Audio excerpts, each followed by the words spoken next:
Todo lo que van a oír ustedes en el archivo del tiempo estará basado en el análisis de fuentes históricas, en la investigación, en el estudio sobre, a partir de esta documentación, este patrimonio documental riquísimo del que le ha estado hablando Alicia.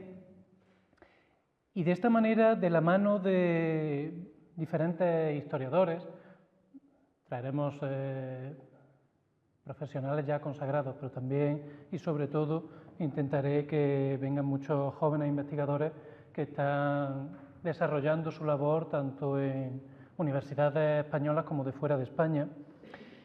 Haremos un viaje intelectual a lo largo de 200 años de nuestro pasado en esta misma tierra, en tiempos que conocieron pues, Cervantes o Góngora o Carlos V o Isabel la Católica, y podremos observar una sociedad, sobre todo en algunos de sus aspectos concretos, muy atractivos, pero quizá un tanto desconocidos fuera de lo que es el círculo de los historiadores profesionales. Una sociedad que, como verán, es bastante similar, más de lo que podemos pensar en algunos aspectos concretos a la nuestra, pero también muchísimo más exótica de lo que pueden imaginar en otros. Nuestra intención, y ese es en parte el objetivo del archivo del tiempo, es romper algunos clichés existentes sobre nuestro pasado, dar una versión de la historia quizá menos rosa, menos imperial en algunos puntos, pero también menos negra en otros. Y, en fin, simplemente decir que estamos aquí para compartir cultura y eso pasa en parte por romper prejuicios sobre la historia. Sin más, vamos, yo no sé si es aquí, perdón. Vamos a establecer las coordenadas que le pondremos, digamos, esta es nuestra máquina del tiempo. En cuanto a espacio y tiempo, vámonos a un lugar concreto, el puente romano, en las murallas de la Ribera, y un momento concreto, un día de principios de enero del año 1563, hacia las 10 de la noche, aproximadamente, según nos cuenta la documentación. En ese momento lo que vamos a encontrar es, si hacen un ejercicio de imaginación, un muchacho acompañado de un niño, bueno, sin imaginación ni nada, ustedes no ven nada porque ni siquiera yendo a este momento sería posible ver nada porque no podemos imaginar la puerta del puente ni el puente romano tan bonito como se ve ahora. Iluminado, no hay iluminación eléctrica, no hay nada. La ciudad es muchísimo más oscura, la ciudad es la boca de un lobo y además es mucho más peligrosa. Pero hagamos ese ejercicio. Hagamos ese ejercicio e imaginemos a ese joven de aproximadamente 20 años que va acompañado de una reata de mulas grandes cargadas de tinajas y acompañado de un niño. Intentan llegar a la puerta del puente. Este punto que... Perdón. Ahora sí. Este punto que pueden ver ustedes aquí. No es esta puerta la que existía en ese momento, en el año 63, no se va a construir hasta unos años después, con una visita de Felipe II a la ciudad, pero hacia una que estaba en el mismo lugar se dirigen esta pequeña, digamos, patrulla cargada de algún tipo de bien oculto. En ese momento les dan el alto, aparecen de entre las sombras un grupo de guardias y se acercan al mayor de estos dos que van, abren una de las tinajas, huelen el interior, beben lo que hay dentro y deciden que están detenidos y que tienen que acompañarlos, de momento de forma provisional, hasta las dependencias del Fielato de Córdoba, que ahora veremos dónde están, hasta que puedan hacer una acusación formal. No obstante, uno de los guardias acerca un farol a este niño más pequeñito que acompaña al chaval de 20 años, buscando algo que le resulta familiar, hasta que encuentra una marca que ayuda a identificarlo. Una S y un clavo. Está marcada a fuego, con un hierro, parecido al que se puede utilizar para marcar los caballos o las reses, quizá de un tamaño más pequeñito, claro está. Y la encuentra en la mejilla izquierda. Es un esclavo blanco, además, y bien parecido, un niño pequeño. Todo el mundo no puede permitirse eso en la sociedad de ese momento. Es fácil que, habiéndolo visto antes, trasegar con vino por los caminos de Aguilar, por los pagos de lo que posteriormente serían Moriles, que no existía en este momento, por la zona de Montilla, uno de estos guardias logra identificarlo. Y efectivamente resulta que es un esclavillo que había sido del canónigo Esteban del Hoyo, y que en ese momento pertenecía al doctor Navarro, que era otro miembro, un racionero, otro miembro de esta élite eclesiástica de la ciudad. También otro testigo logra identificarlo. Cogen a ambos y deciden ir hacia las dependencias del Cabildo Municipal de la ciudad. Les he traído estas dos ilustraciones porque como le he traído estas, podría haberle traído otras tantas decenas de cuadros de época en que aparecen esclavos relacionados con el mundo del vino. Se utilizan muchísimo, están muy relacionados con el trasiego en bodegas, con la venta en tabernas y sobre todo con el trato, digamos, el negocio ilegal de contrabando con el vino. Entre otras cosas, porque es mucho más sencillo echar la culpa de algún trato ilegal del contrabando con vino a un esclavo que cargar con la culpa del amo, entre otras causas. Vamos a dejar este episodio ahí, esta detención. Digamos simplemente que avisan al amo, a este doctor Navarro, que mueve Roma con Santiago, va a la audiencia episcopal, visita 2 o 3 veces al juez de Córdoba, insiste, suplica, clama la inocencia de la suya propia, la primera, como dueño de las mulas que llevan este vino ilegal que se ha secuestrado, pero también sugiere algunas cosas y al final el juez de Córdoba decide liberar tanto al esclavo como al muchacho de 20 años llamado Bartolomé Ruiz. Dejemos ese episodio y saltemos a unos días después. Ese mismo año, ese mismo mes de enero, un 27 de enero, algo más tarde, a medianoche. A medianoche también en el puente. En este caso en la orilla izquierda del Guadalquivir, como dice la documentación, cerca de donde está ahora mismo la calahorra que guardaba el puente. ¿Por qué otra vez en el puente romano? Bueno, pueden imaginar, echándole un poco de imaginación,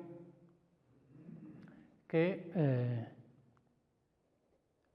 la muralla de la ribera cerraba absolutamente el paso hacia la ciudad, controlado por la puerta del puente. Había otras puertas de la muralla, pero en este caso la que nos interesa es esta. Y al otro lado, la torre de la Calahorra. Todo el vino prohibido era aquel de fuera de Córdoba. Después veremos por qué. El vino que supone una competencia peligrosa para los intereses de un determinado lobby en la ciudad no es el vino de Ciudad Real, ni es el vino de Jaén, ni es el vino de Extremadura. Es el vino de Montilla, como veremos, de Montilla y Aguilar, que vale tanto como decir Montilla-Moriles hoy día. Todo ese vino tiene que pasar forzosamente por el puente de Córdoba, salvo que quiera ir hasta Alcolea, por ejemplo, u otro punto más lejano que encarecería, tardaría más tiempo, etc. Con lo cual, como pueden ver, es muy fácil controlar el intento de entrada ilegal de contrabando de vino desde fuera de la ciudad de Córdoba. Es por eso que la guardia del vino se sitúa siempre en el entorno de la Calahorra o de la ronda de la muralla del río. En este caso, este 27 de enero de 1563, lo que nos encontramos es otra vez a un muchacho, otra vez acompañado de varias mulas grandes cargadas de tinajones de vino. Una carga similar a la anterior, que podríamos calcular en unos 350 litros de vino aproximadamente. En este caso no va acompañado de un pequeño esclavo, de un niño, ni es tan temprano como la vez anterior, es medianoche y lo que lo acompañan son varios hombres armados. Han tomado más medidas. No obstante, también le dan el alto, en este caso justo en el momento en que están intentando entrar en el puente. De las sombras que proyecta la Torre de la Calahorra vuelve a hacerse presente, vuelve a salir la misma patrulla de antes, esta peculiar patrulla del vino que hizo acto de presencia en el episodio anterior. Le dan el alto, los hombres armados contratados para el caso ponen pies en polvorosa, huyen y el muchacho se queda encerrado entre las mulas por un lado y la guardia del vino por el otro. Se da por preso. Acercan el farol y es el mismo muchacho, Bartolomé Ruiz, criado del racionero, el doctor Navarro. Un mismo episodio otra vez de entrada ilegal de vino.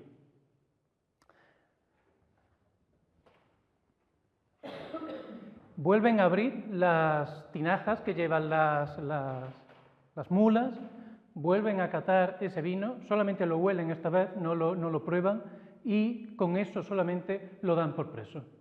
El camino del punto en que se detiene a Bartolomé Ruiz hasta el fielato del vino en la ciudad de Córdoba, que estaba en lo que era antiguamente lo que después se llamaría el Cabildo Viejo, que era un ayuntamiento, unas casas consistoriales que había en Córdoba antes de las que se edificaron posteriormente en época de Felipe II. Era un edificio además ruinoso, se caía de pena, estaba en lo que ocupa hoy la Real Academia, la calle Ambrosio Morales, o sea que tampoco es muy difícil imaginar el estado de decadencia absoluta en que se encontraba, si pasan por delante hoy. Era un paseíto de unos 10 minutos aproximadamente, como pueden ver por ahí. Pasan la puerta del puente, el guardia, con cara de haber visto ya el episodio, un episodio similar, en múltiples ocasiones les deja pasar y se establece una rutina que va a acontecer en Córdoba en diversas ocasiones, solamente que esta vez se va a ver rota por, digamos, el atrevimiento de este muchacho. Ahí pueden ver la muralla, cómo cercaba todo el acceso a la ciudad, incluso la muralla interna, que sigue el rastro, digamos, de la calle San Fernando, que separaba la ciudad alta de la ciudad baja, o sea, la villa de la Sierquía. Por eso tenemos, por ejemplo, San Nicolás de la Villa, para diferenciarlo de San Nicolás de la Sierquía, que era otra parroquia diferente. Y en este caso, cuando van tomando todo el camino, con esta patrulla del vino, el chico secuestrado, con todas las mulas incautadas, cargadas de vino.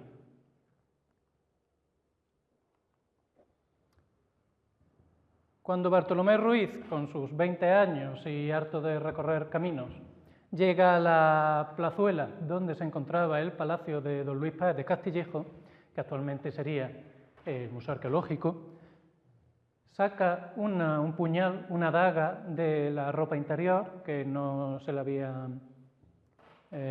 palpado antes, amaga con pinchar a alguno de los guardias y huye entre la oscuridad de las calles.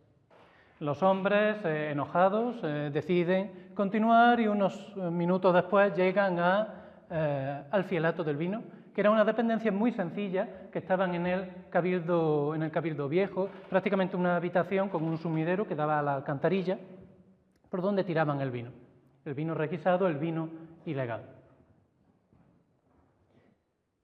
Llegan, por tanto, al fielato del Cabildo Viejo, llaman a escribano real, escribano de su majestad, encargado de la entrada de vino, había un escribano específico para eso, lo despiertan, lo llevan al fielato y actúan como suelen hacerlo. Vierten el vino, abren las tinajas, el olor llena toda la sala, que debía ser pequeñita. Sacan, cada uno de los 2 fieles que componen esta patrulla, sacan una copa de ese vino que contienen las tinajas, primero lo observan a la luz, por el color, después lo huelen, después lo catan, lo prueban, y el primero de ellos, don Luis de Buenrostro, dictamina que es vino de lo prohibido. Su compañero, el otro fiel del vino, lo corrobora, y en ese momento el escribano del vino asienta eso a espera de sentencia. Las mulas quedan secuestradas, incautadas, el vino se termina por derramar en la alcantarilla y el mozo queda en busca y captura. ¿Cómo reconocen? Perdón, sale esto un poquito más rápido. Disculpe. Bueno, no imaginen esta patrulla del vino como poco menos que la ronda de noche. Es algo bastante más cutre. Se componía de 2 fieles del vino, llamados así, fieles del vino o ejecutores de las penas del vino también. Son 2 oficiales del Ayuntamiento de Córdoba, expertos en conocedores del vino, expertos catadores, además, capaces de identificar un vino, su procedencia, la añada, incluso el tipo de uva, solamente con la cata. Normalmente son de familia de lagareros, de bodegueros, de gente del ámbito de la viticultura de la ciudad, la viticultura cordobesa, y les acompañan siempre una serie de guardias, llamados guardas del vino, además de este escribano encargado de las entradas de vino en la ciudad. ¿Cómo son capaces de reconocer que ese vino es de lo prohibido o que ese vino procede de Córdoba? Bien, como pueden ver, estos son otros 2 testimonios, también de la época, sobre entradas prohibidas, entradas ilegales de vino en la ciudad. En este caso, pues, pueden ver, como dice, que parecía en el color y olor ser de lo prohibido. En el color conoció ser de lo prohibido. En este caso, Juan Gómez, un lagarero, el hijo del ejecutor del vino, o sea, el hijo de uno de estos fieles que forman la patrulla nocturna que controla la entrada del puente, dice que lo probó y vio que el dicho vino, que así venía en los dichos 2 mulos, por el color, por la color y el sabor, parecía ser de fuera, atención, por tener buen sabor y olor, lo cual no tiene el vino de Córdoba. Esta gente son catadores profesionales.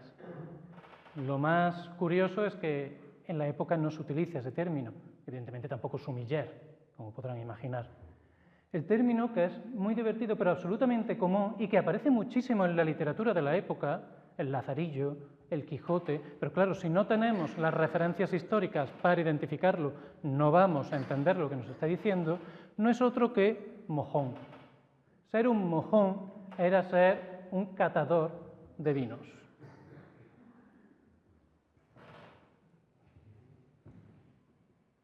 No sé si quizá deberíamos cambiar nuestra idea en torno a Sancho Panza como un borrachuzo poco menos por algo más parecido a un epicúreo. Sancho, en el Quijote, es un mojón. Es uno de los catadores de vinos más reconocidos de toda la Mancha. Y yo no he querido ahorrar aquí el traer unos fragmentos del Quijote que hacen mención precisamente a esto.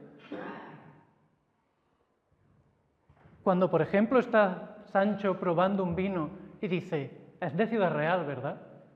Su compañero le dice, bravo mojón, o sea, excelente catador.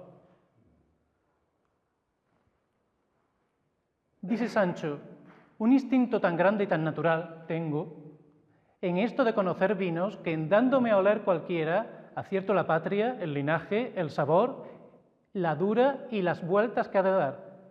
Traducido. Acierto de dónde es el vino, si es de Córdoba, de Ciudad Real, de Montilla, de Hornachuelos. Acierto el linaje, o sea, las castas de la uva de la que procede, si es Garnacha, si es Albillo, si es Pedro Ximénez. El sabor y la dura, o sea, el tiempo que puede aguantar ese vino, tiempo de conservación y el tiempo que tiene ya. Y las vueltas, o sea, si el vino va a virar hacia un vino más añejo, un vino más subido, etcétera, etcétera.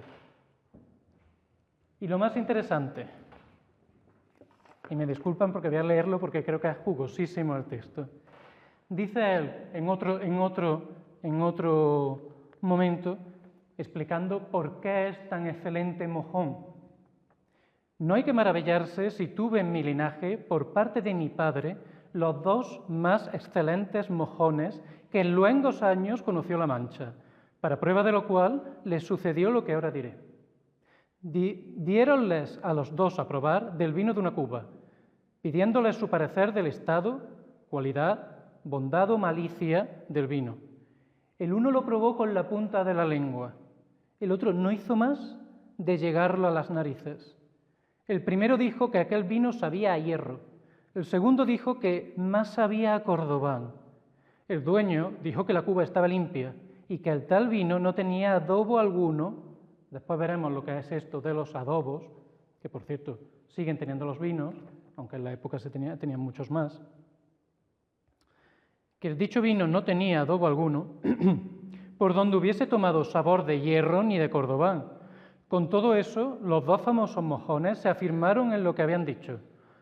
Anduvo el tiempo, vendióse el vino, y al limpiar de la cuba, hallaron en ella una llave pequeña pendiente de una correa de cordobán, porque vea vuesa merced si quien viene de esta ralea podrá dar su parecer en semejantes causas.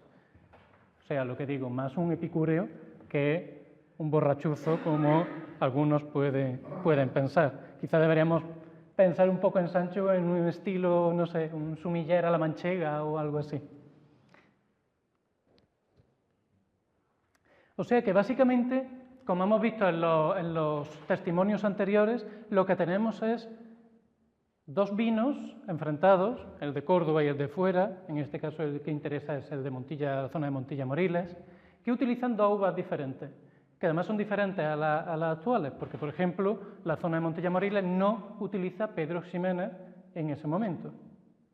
Pedro Ximénez es una casta típica de la ciudad de Córdoba, en ese momento, típica de los lagares, de las viñas que bordean, que cubren toda la sierra, porque además no piensen en la entrada de la ciudad de Córdoba cuando uno viene desde el norte, cuando uno entra por toda la zona del Cerro Muriano, de Trasierra, como está ahora, más asilvestrada. Estaba todo absolutamente cubierto de viñas. Bien es cierto que unos viñedos entendidos de una forma diferente a como los entendemos hoy día. Eran viñas, pero también tenían de vez en cuando sembrados algunos olivos para aprovechar algo más. También se sembraba un poquito de cebada, incluso entre los mismos viñedos a veces se ponían algunas colmenas cuya miel se utilizaba después para arropar el vino, para endulzarlo un poco cuando se estropeaba. Esto también hacía que la producción vinícola de la ciudad de Córdoba no fuera precisamente excelente, por así decirlo. Tenemos por un lado que lo que se utiliza es la uva Pedro Ximénez, que como muchos de ustedes sabrán se adapta magníficamente bien a la climatología cordobesa, y por otro lado la uva Jaén, también conocida como baladí, que es una uva que produce bien pero que realmente no aporta demasiado al vino. En cambio, la uva que utilizan en los pagos alrededor en las tierras alrededor de Montilla, de Aguilar, de los Moriles Altos, de Zapateros, de los Moriles Bajos, que en ese momento no es una aldea, no es un pueblo, no va a serlo hasta el siglo XX, forma parte de la jurisdicción de Aguilar, de ahí que antes comentara que decir vinos de Montilla Aguilar en este momento vale tanto como decir vinos de Montilla Moriles. Es la uva albillo o albilla o castellana, que es una uva que además quizás no aporta las mismas características de sabor que la Pedro Ximénez, pero sí que aporta un magnífico olor, un olor espectacular. Y eso en esta época es lo que más se valora del vino. Es lo que más se valora porque con todos los adobos que se le echan al vino es fácil que se pierda ese olor tan delicioso que puede tener de natural, y es lo que más se valora porque es una época en que, digamos, las narices no son exactamente las nuestras de hoy. Para quien haya leído, por ejemplo, El perfume de Susskind o haya visto la película cuando se hizo la adaptación, podrá hacerse una idea de a lo que me refiero. Por tanto, se busca un vino con un olor potente.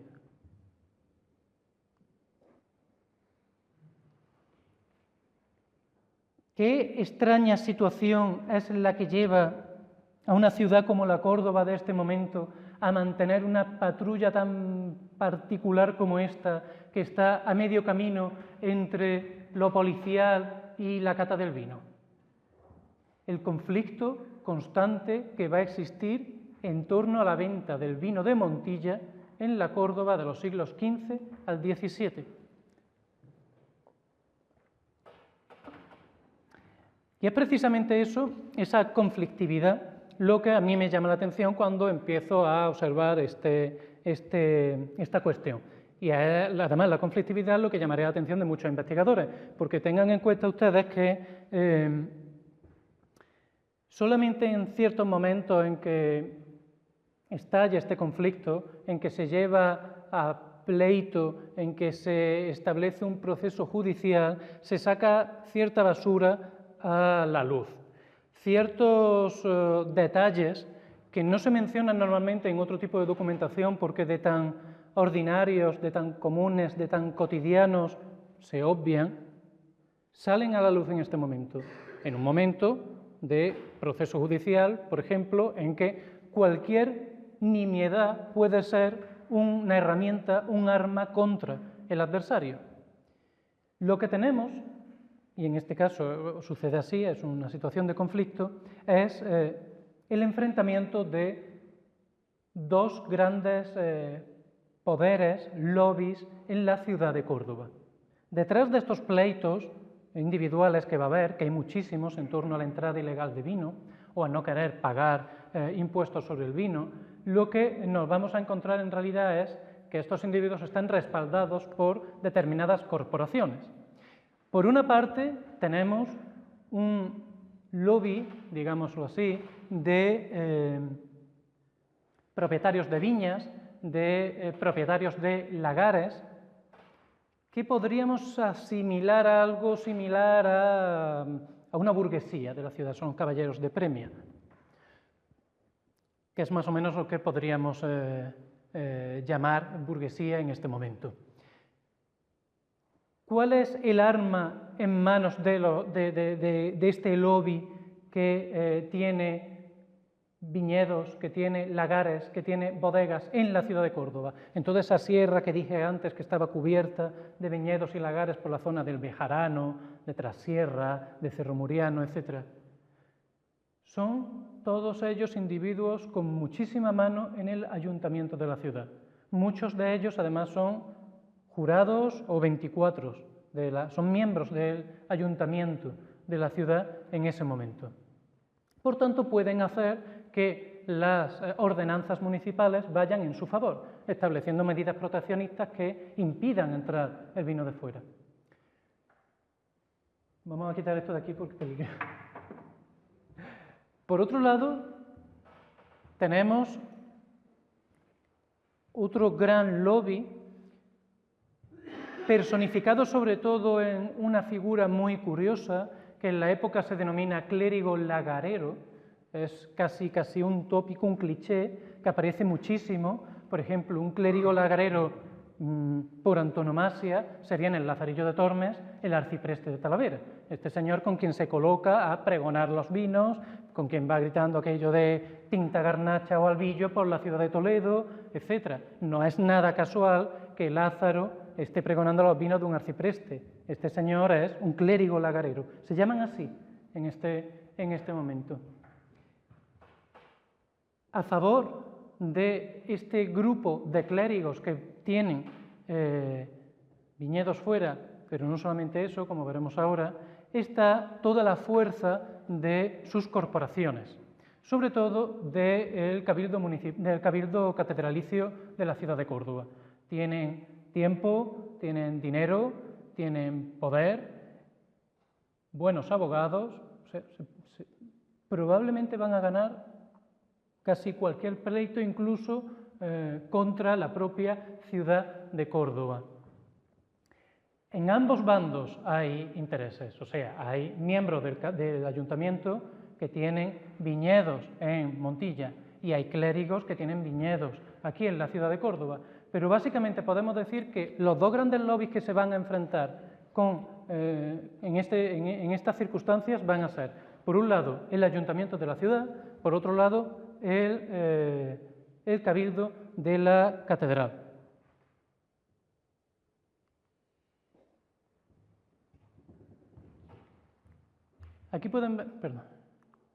Aquí pueden ver, además, qué fácil es saber, independientemente de que se cate o no se cate el vino, que todo lo que venga del río para abajo, porque esta es la zona peligrosa, digamos, para los intereses del lobby de propietarios de viñedos y de propietarios de lagares, es lo que viene del río para abajo, en torno a la zona de Montilla y a la zona de Aguilar.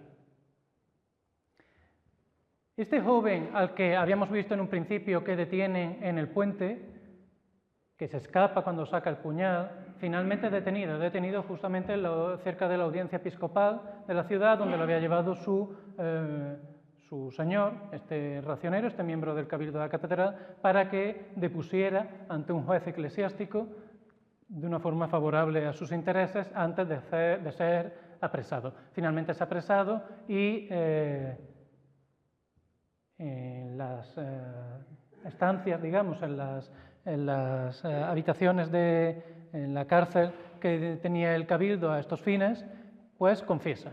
Y confiesa que el vino, en efecto, era de Aguilar o Montilla. O sea, los catadores, los mojones del ayuntamiento lo habían identificado bien.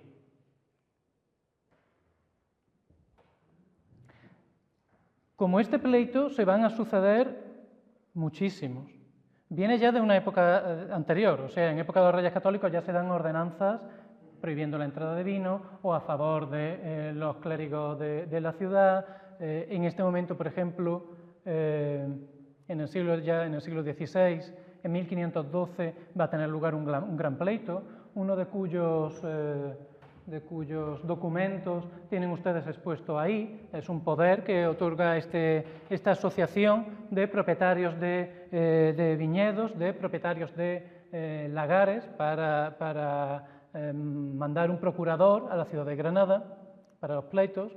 Va a sucederse también otra serie de procesos judiciales, de decisiones de las más altas instancias, pero el problema nunca va a acabar, se va a continuar hasta principios del siglo XVII.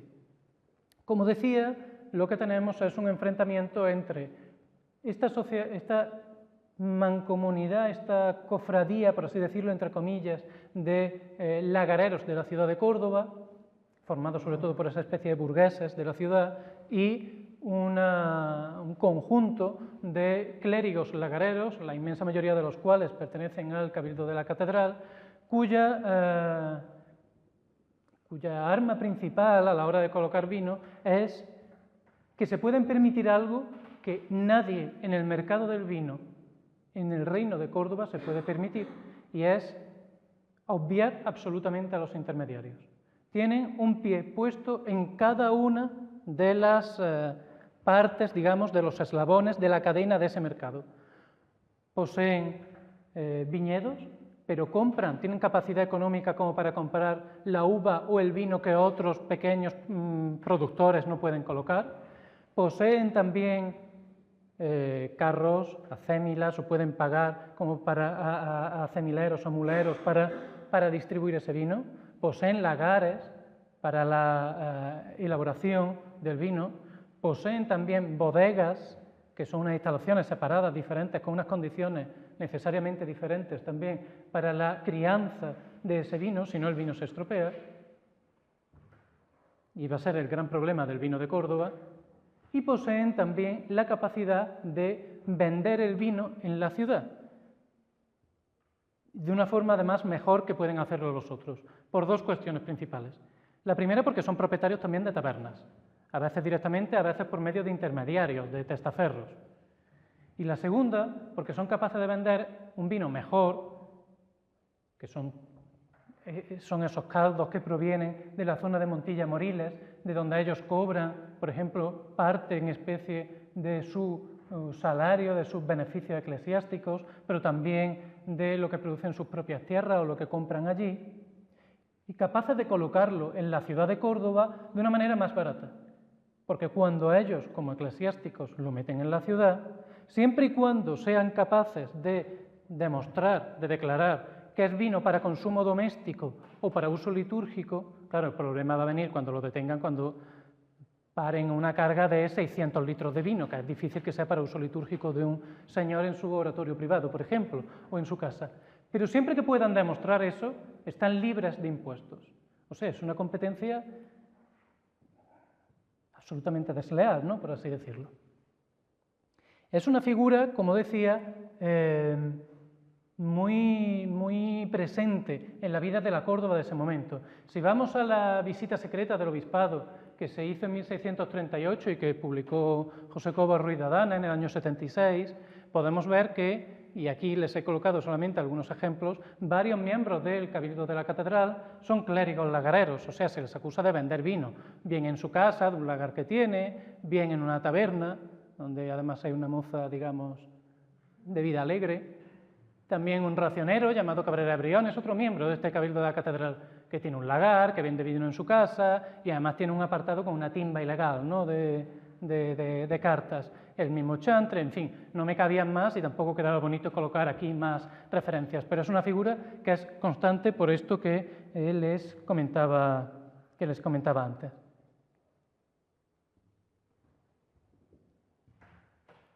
Este señor del que hemos expuesto aquí una escritura, que es un inventario de lagar, en el que pueden ver ustedes cómo era un lagar, o sea, donde se hacía el vino en este momento y de qué se componía, qué aperos van a encontrar, cómo era la infraestructura, etc. Es uno de estos clérigos lagareros. Aquí hemos colocado la escritura de lagar, pero también encontramos que para el año 1571, en que se muere, se hace inventario.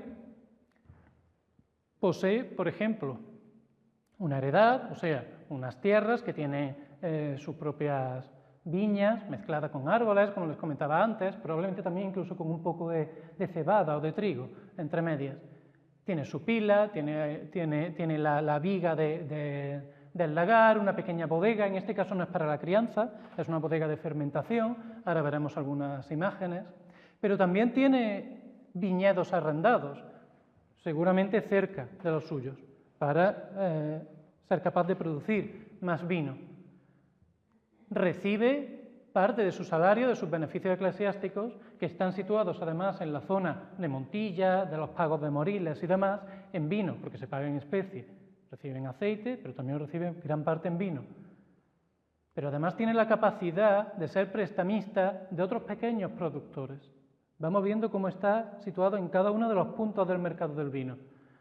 Y además en su casa tiene unas bodegas grandes para la crianza del vino, para convertir ese vino nuevo en un vino ya criado que sea capaz de aguantar durante más tiempo. Y es propietario de una taberna en Córdoba, donde encontramos en el inventario, que no hemos podido colocar aquí, pero que está también en el archivo conservado, encontramos un esclavo morisco al que inventarían, igual que inventarían un arca o un caballo. Un esclavo morisco que se llama García, de color blanco, herrado en la cara. Otra vez encontramos lo que vimos al principio, con una S y un clavo, esclavo, de unos 34 años, que es además el que vende el vino en su taberna.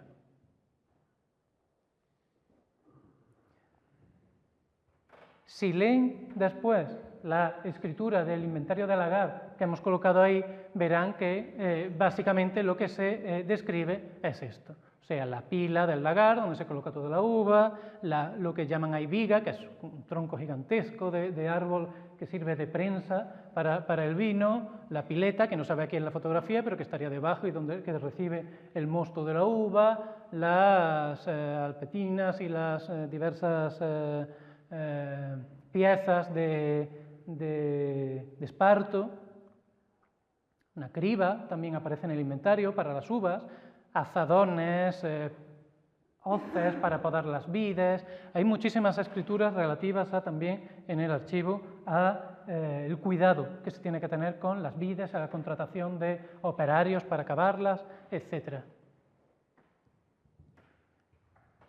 Es en estas mismas instalaciones donde se fermenta el vino en grandes tinajas.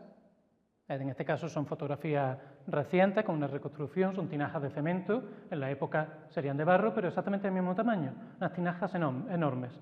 Incluso hay algún episodio de individuos ahogados dentro por caerse por los efluvios, ¿no?, los vapores de la fermentación. ¿Cuál es el principal problema que tiene el vino de Córdoba? ¿Por qué no es competitivo con el de Montilla Moriles? En gran medida, aparte de porque la producción es de menos calidad, pero en gran medida es un problema de conservación. El vino, que se cosecha la uva, como saben, hacia septiembre aproximadamente en Córdoba, que es un poquito antes que en el resto de España, por el calor. Se va fermentando en los lagares a lo largo de 2 meses y tardaría en realidad unos 6 en la época en estar apto para el consumo. Lo que ocurre es que se le añade una serie de clarificadores que también se siguen utilizando hoy, sobre todo por bodegas más artesanas, son albúminas sobre todo, que en este momento no las hay, digamos, producto de un proceso químico artificial, se utiliza clara de huevo sobre todo, que lo que sirve es para que en vez de en 6 meses, solamente en 2, o sea, para la fiesta de Todos los Santos aproximadamente, que es el momento en que aparece todo el vino en el mercado de Córdoba, el vino nuevo, el vino de tinaja, ese vino del año más joven, esa clara de huevo o otros productos similares sirven para clarificar el vino, para limpiarlo de todas esas levaduras muertas que han ido apareciendo, de modo que se pueda vender antes. Bueno, como pueden ver clarísimamente aquí, estoy de broma, vamos a colocarnos las gafas de historiador. Bueno, todos los historiadores no tienen estas gafas, pero aquí sí las tenemos. Y leemos lo que aparece allí. Nos habla precisamente de los adobos que se añadían a los vinos de Córdoba.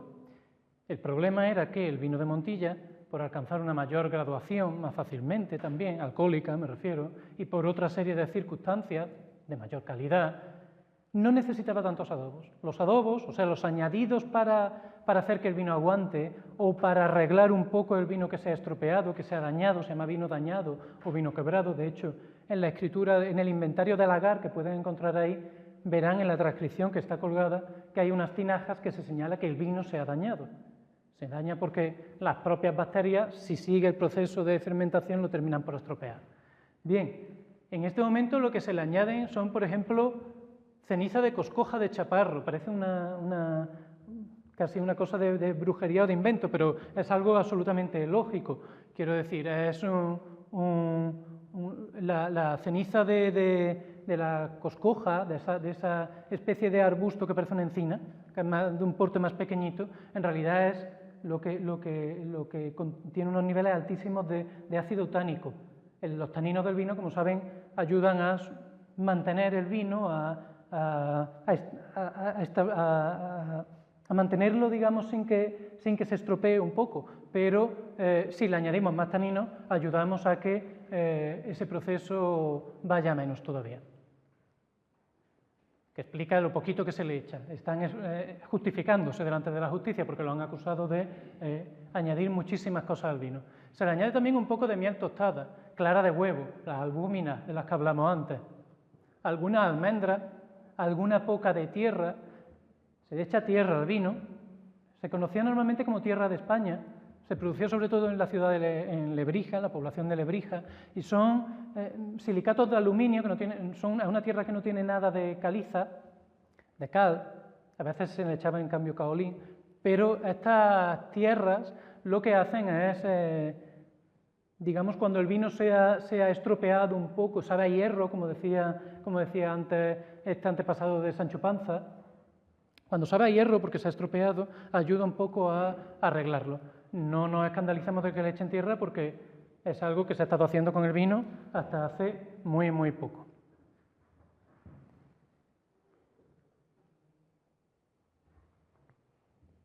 Otro de los problemas era precisamente la distribución. En este caso, en esta reproducción de una ilustración alemana, lo que podemos ver es cómo se conduce el vino en España. Se conduce normalmente en pellejos, pero en la ciudad de Córdoba lo más habitual era esto. La escena que antes hemos visto.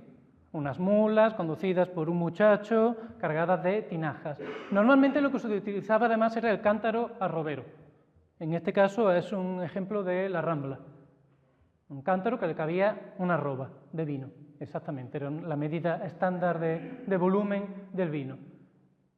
Para que se hagan una idea, eran 16 litros y un medio de vino. Muchas veces el medio se terminaba perdiendo por el camino. Claro, el problema que comentábamos antes y sobre el que insisto es que el vino se estropea, y se estropea por esas condiciones propias del vino, pero también porque en Córdoba, cuando llega el mes de junio, con el calor y las malas condiciones de almacenamiento del vino, porque los propios lagareros, que no tienen grandes posibilidades, no disponen de instalaciones buenas para la crianza, no ya para la fermentación, para la crianza del vino, termina el vino estropeándose y por eso es necesario añadirle todas esas cosas. De hecho, cuando lean en las etiquetas del vino aquello de recuerdos de tierra tostada, pueden dar gracias porque solamente son recuerdos, en el momento es tierra de verdad lo que están bebiendo ustedes. Pero, en cambio, estos clérigos lagareros, este otro lobby, sí que tiene la capacidad en sus casas, como vimos antes con este capellán Torquemada, de tener grandes bodegas. Vamos a ver una en concreto que es del año 1565, o sea, apenas 2 años después de estos episodios del puente que hemos visto antes. Bueno, nos volvemos a poner las gafas de historiador y leemos cómo se entra en una pieza por las puertas principales de la casa, es todo un palacio, ya se lo adelanto, y dentro estaban 8 candiotas, o sea, son como una especie de tinajas grandes con una espita de donde se saca el vino. En fin, sigue el inventario que tienen colocado ahí. En el inventario de cómo era una bodega doméstica de uno de estos clérigos. No estamos muy lejos, hemos viajado en el tiempo, pero apenas hemos viajado en el espacio. Detrás de este muro, en el edificio que hay ahí enfrente, lo que es hoy la iglesia de la Compañía, antigua iglesia de la Compañía, y el actual colegio, existía, o sea, nosotros estamos aquí, ahora mismo, estamos aquí, la plaza de la Compañía, Santa Victoria, que en este momento no era el colegio Santa Victoria, no existía, y un enorme palacio que pertenecía al deán don Juan Fernández de Córdoba, un deán de la catedral, era canónigo de la catedral también, y era el primer abad de Rute. Este señor cobraba sus beneficios eclesiásticos sobre todo de las tierras de Cabra y de esa zona, y que se le pagaban en gran medida en vino, pero también era propietario de grandes extensiones de viñedos. Si después cuando yo me calle de una vez por todas y puedan ver los documentos, podrán observar que lo que se describe es algo muy parecido a esto. O sea, son unas bodegas que tienen varias salas, además, son unas bodegas muy grandes, con grandes tinajas. No se utilizan toneles de madera en esta época en Córdoba. Lo que se utilizan son tinajas de cerámica. En este caso, más que esto, son similares a esto. Esto es una tinaja de crianza de vino cordobesa típica del momento, la que se utiliza en Córdoba. Aparte encontrarán embudos y otros enseres típicos de una bodega. En fin, con todo esto lo que hemos estado viendo, al fin y al cabo, es solamente un aspecto muy concreto, poco conocido quizá, del día a día de la ciudad de Córdoba. A lo largo de otras conferencias del Archivo del Tiempo, lo que vamos a poder ver es otros aspectos seguramente mucho más atractivos e interesantes que este que hemos estado viendo hoy. Pero también todo esto, esta documentación, los estudios que se pueden realizar con ella, nos están hablando de una cultura del vino muy desarrollada en la ciudad de Córdoba en este momento. Una cultura del vino en que además se aprecia muchísimo los vinos de lo que hoy sería la tierra de la denominación de origen Montilla Moriles. Cientos de litros de vino de Montilla de Moriles, de vino excelente, se tiraban por las alcantarillas del Cabildo Municipal de Córdoba cada año.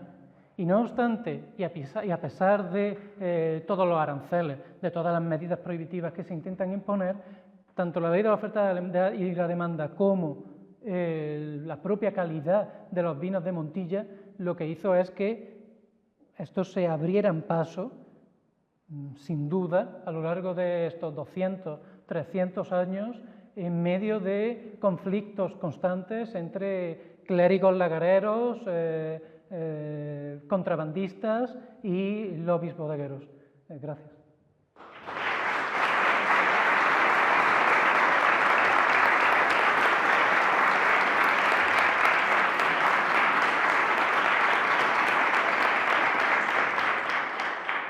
Bueno, no hemos abierto, si alguien tiene una pregunta, una duda, ni había caído. Bueno. Por favor, si alguien tiene una duda o quiere hacer una pregunta. Yo tengo una sed de un medio de vino ahora mismo tremenda, pero... Yo soy de Montilla. Sí. El tema del vino interesantísimo, soy historiadora y bueno, con la archivera lo trabajamos y la archivera municipal de allí. ¿Fernández Ponferrada? ¿Cómo? ¿Fernández Ponferrada? Ramírez. Ramírez Ponferrada. Ramírez. He leído tus publicaciones. Bueno, yo muy interesante. por la charla, me ha encantado. Y lo que en parte beben de lo publicado por esta señora. A mí me gustaría que ese proyecto que tenéis, ¿por qué no se toma el estudio del vino coordinando todos los archivos de la zona y de Córdoba? Sí. Sería interesantísimo un proyecto... Yo siempre lo he pensado, interesantísimo. Entre otras cosas porque la documentación que hay da muchísimo detalle sobre la casta de la uva es tal, el color del vino, la luz se ve así, huele a tal cosa. No llegan las tonterías que a veces tenemos hoy día con el vino, pero son muy jugosas las citas. No solamente los archivos de la zona, sino también los archivos, digamos, de la justicia en segunda instancia, de lo que sería Chancillería de Granada y demás, también hay muchísima documentación. Por mi parte, y un amigo que seguramente conoces, Ángel, estamos... Ángel Galvez. Sí, Ángel Ruiz, estamos a tu disposición para hacer algo. Hay que aprovechar y sacar... Hay que aprovecharlo. Es un patrimonio que hay que poner en valor. Claro, incentivar a la gente con publicaciones, tesis doctorales, lo que sea, pero eso no se puede perder. No solamente los archivos de Córdoba, tenemos los de la zona. Sí. Pues muchísimas gracias por el ofrecimiento. Te voy a tomar la palabra. Claro. Esperemos que no te arrepientas. Y luego no te olvides, está el archivo de Jerez, que también es muy interesante. También. Bueno, ya es de una época posterior, pero las relaciones de Jerez con Montilla y con eso es un tema totalmente... Y sería también muy interesante ver ese momento en que cambia el vino, porque el vino de Montilla de este momento es un vino absolutamente diferente de sabor y de todo. No hay el sistema de criaderas, de soleras, que se va a crear posteriormente con... Una ignorancia absoluta y tú oyes a la gente decir barbaridades y ahí están los historiadores que no dicen ni palabra. Pues ya saben, próximamente tendrán un libro del vino de Montilla. No. Vosotros que estáis... Lo haremos. Los jóvenes tenéis que... Lo haremos. Me encanta. Tienen mi palabra en eso. Bueno, ¿hay alguna pregunta? Por ahí. Solo no sé si es que solo se da el caso de los vinos de Montilla de Aguilar o hay otra zona geográfica de la provincia también, porque el vino antes estaba todo... Sí, efectivamente. Sobre todo a fines del 15, por ejemplo, los vinos de Hornachuelos son muy destacados. Salen incluso en el Cancionero de Baena y en otra obra. Pero ya para el 16 lo que se impone es la zona marcada por el eje Montilla y Aguilar. Insisto, no Montilla-Moriles, porque Moriles no existe, ¿no? Se va a crear hasta el siglo XX no existe como población, me refiero, pertenece a la jurisdicción de Aguilar. Cabra produce un poco menos, sobre esto, bueno, hay publicaciones de profesor Aranda González, de esta señora aquí presente, pero lo que se produce sobre todo, el problema, digo, se produce sobre todo por la entrada de vinos de Montilla, Aguilar. Cuando digo Montilla, Aguilar, hablo de toda esa zona de la campiña sur. Porque los vinos de la sierra no se consideran buenos en ese momento. Igual hoy los consideraríamos buenos. Utilizan buenas castas, por ejemplo, en algunas ocasiones, de uva. El problema es que también el mercado del vino, los gustos cambian con la época. Igual que hay momentos que se prefieren vinos más dulces y hay poblaciones de la provincia de Córdoba, de la actual provincia de Córdoba, que van a subir, después va a haber una bajada en ese vino. Por ejemplo, los vinos en toda la provincia de Córdoba van a entrar en una crisis tremenda, sobre todo en el siglo XVIII. Empieza ya en este momento, pero sobre todo en el XVIII, porque los productores lo que van a querer sobre todo es producir muchísima cantidad a pesar de que no se consiga mucha calidad. Por tanto, no van a conseguir un buen precio para ese vino cuando el aceite de oliva está entrando en auge. Se van a ir cambiando muchos viñedos por olivares. Y esto se ve, por ejemplo, en el catastro de Ensenada, que se realiza a mediados del siglo XVIII, como muchas zonas, muchos pueblos de Córdoba que hoy producen vino, que produjeron vino a lo mejor en el siglo XV, en los siglos XVII y XVIII, es un producto que casi se abandona. Entre las cosas, por ejemplo, Jerez comienza a pegar un crecimiento, un auge bombazo, ¿no?, en este momento, porque es más fácil colocar esos vinos para el mercado americano, porque está más cerca de los puertos, etc. Hay otras zonas, evidentemente, pero no son una competencia para los caldos de Montilla Moriles. ¿Alguna pregunta más? ¿Ha habido durante esa época, un poco posterior, ha habido algún tipo de monopolio sobre la producción de vino? Como yo sé que existió, por ejemplo, con la producción del aceite, lo que las vigas... ¿Monopolio en la ciudad de Córdoba?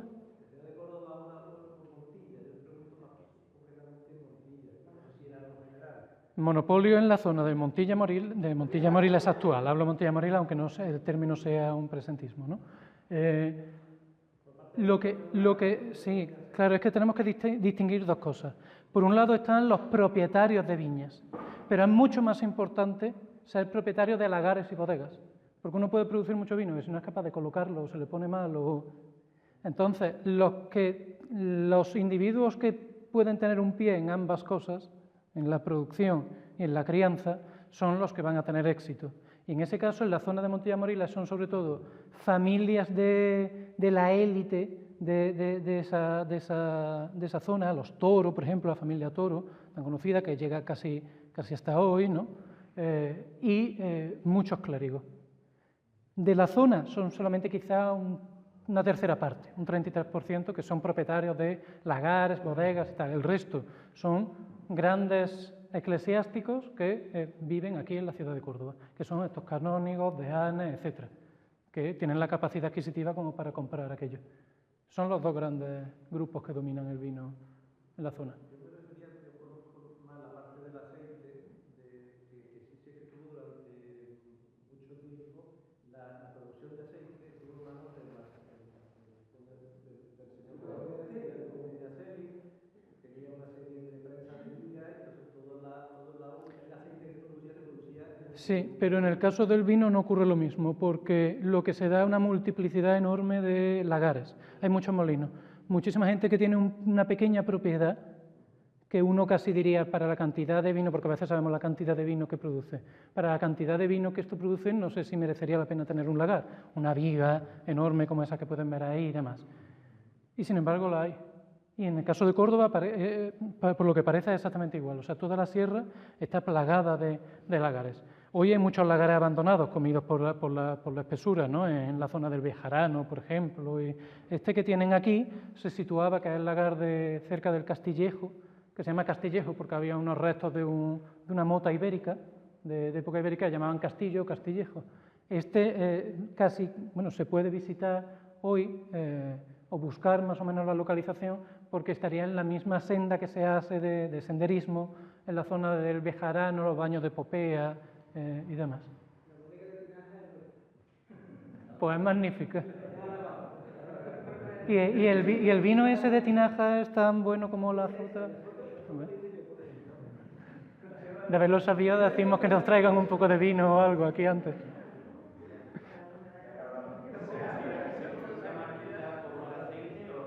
Perdón.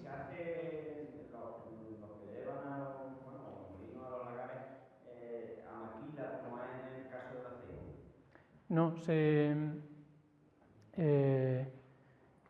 lo que se suele hacer es que los propietarios que tienen más poderosos, por así decirlo, compran la producción de uva con antecedencia. Imaginemos que llega junio aproximadamente, pues compran toda la producción que vaya, los lagares de los vecinos, que a lo mejor son más, los viñedos de los vecinos, que a lo mejor son más pequeñitos, no tienen lagar propio y demás. No es tanto como funciona con el caso del aceite. Eso también lleva a que sea más fácil monopolizar por parte de estos individuos, clérigos, en el caso de la ciudad de Córdoba, muchos de ellos, esa producción de vino. De hecho, tenemos una escritura de compra de vino. Sí, tenemos una escritura ahí puesta allí, de compra de vino, que es precisamente un caso de esto, un eclesiástico, capellán de no recuerdo ahora dónde, ¿no? Pero Fuensanta, sí, que lo que hace es comprar con anticipación toda la producción de vino de un señor que tiene pero no tiene lagar, como para hacer después vino. La compra, en este caso es compra de vino, ¿no? Arrobas de vino. Es que hay dos tipos de escritura. A veces se compra la uva y se lleva el lagar, y a veces se compra el vino porque son individuos que tienen lagar, pero no tienen bodega de crianza. Y entonces, después, ¿dónde lo coloca uno, no? Si no tiene esta bodega como la que hemos estado viendo, que se situaba aquí, enfrente. Pero antes de la bodega era siempre... había muy poca bodega de crianza, ¿no? Había muy poca bodega de crianza. Esa es parte del problema de la ciudad de Córdoba, que el vino se estropea. Pero Sobre todo cuando llega... igual, ¿verdad? Además, el consumo de vino... Sí. No. Es que no había botas. No, porque, entre otras cosas, porque no se utiliza tonel de madera. Se utiliza siempre tinaja. Para envejecer. Para envejecer también. O sea, hay tinajas de fermentación y tinajas de crianza, de envejecimiento. Se envejece ahí. Probablemente el sabor que le daba al vino era absolutamente diferente que estar en una bota de roble, ¿no? Sí. Y era un problema importante. Pero también el gusto por la época está muy ligado el consumo, quiero decir, a un vino joven. Porque si vemos los gráficos, y de esto hay un estudio del profesor Bartolomé Jun de hace ya muchísimos años sobre la producción de vino en Córdoba y tal, la subida grande, cuando más vino se consume en Córdoba, es en verano. Ese es el problema de los lagareros de Córdoba, que su vino, cuando se estropea, es en verano. Pero claro, es el momento en que una gran parte de la población que no puede consumir vino porque no tiene poder adquisitivo, recibe un pequeño dinerito para comprar vino, que son todos los jornaleros a los cuales los capataces, antes de pagarle por adelantado lo que van a ganar, le adelantan, digo, unos maravedíes, que a veces se conocen como maravedí del vino, o una pequeña cantidad de dinero que es específicamente para que puedan llevar vino a la siega o a donde vayan. Entonces, cuando pega el repunte grande del vino, en ese momento. Pero un vino joven, ligero, el que van a consumir en el campo. ¿Bien? Damos por concluida la sesión. Nos veremos en abril. Gracias.